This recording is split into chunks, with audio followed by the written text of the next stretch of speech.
വാക്കുകൾക്ക് ഭയങ്കര ശക്തിയുണ്ട്. നാം വിചാരിക്കുന്നതിലും അപ്പുറമാണ് അത് നമ്മെ ഏൽപ്പിക്കുന്ന അഘാതങ്ങളും തലോടലുകളും. അതിനൊരു വ്യക്തിയെ ഉയർത്താനും താഴ്ത്താനും സാധിക്കും. മറ്റൊരാൾ നമ്മോട് പറയുന്ന വാക്കുകൾ ചിലപ്പോൾ നമ്മുടെ ആത്മവിശ്വാസം തകർത്തേക്കാം. ചിലപ്പോൾ അത് നമുക്ക് ജീവിതത്തിൽ വലിയ വിജയങ്ങൾ നേടിത്തരികയും ചെയ്തേക്കാം. ഉദാഹരണത്തിന് നമുക്ക് മീര എന്ന പെൺകുട്ടിയുടെ കഥ വായിക്കാം. ഒരു ചെറിയ ഗ്രാമത്തിൽ മീര എന്നു പേരുള്ള ഒരു പെൺകുട്ടി താമസിച്ചിരുന്നു. അവൾക്ക് വായനയോട് വലിയ ഇഷ്ടമായിരുന്നു.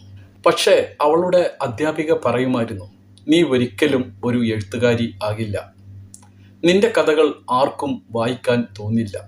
ആ വാക്കുകൾ കേട്ട് പെൺകുട്ടിക്ക് വളരെ വിഷമമായി.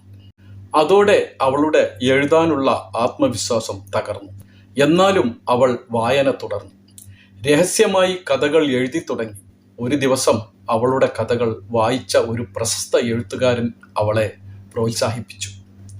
നിന്റെ കഥകൾക്ക് വളരെ മികച്ചൊരു ശബ്ദമുണ്ട്, തുടർന്നും എഴുതുക. ആ വാക്കുകൾ കേട്ട് പെൺകുട്ടിക്ക് പുതിയൊരു ജീവിതം ലഭിച്ചതുപോലെ തോന്നി.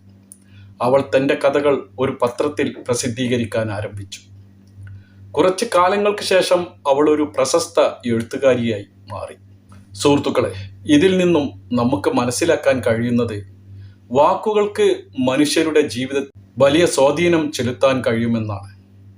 ഒരു നല്ല വാക്ക് ആരെയും ഉയർത്തുകയും ഒരു മോശം വാക്ക് ആരെയും തകർക്കുകയും ചെയ്യും. അതുകൊണ്ട് നമ്മൾ എപ്പോഴും നമ്മുടെ വാക്കുകൾ ശ്രദ്ധയോടെ പ്രയോഗിക്കണം. സുഹൃത്തുക്കളെ,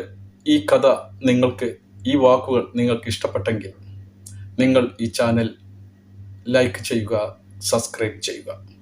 വീണ്ടും അടുത്ത വീഡിയോയിൽ കാണാം. ഓക്കെ.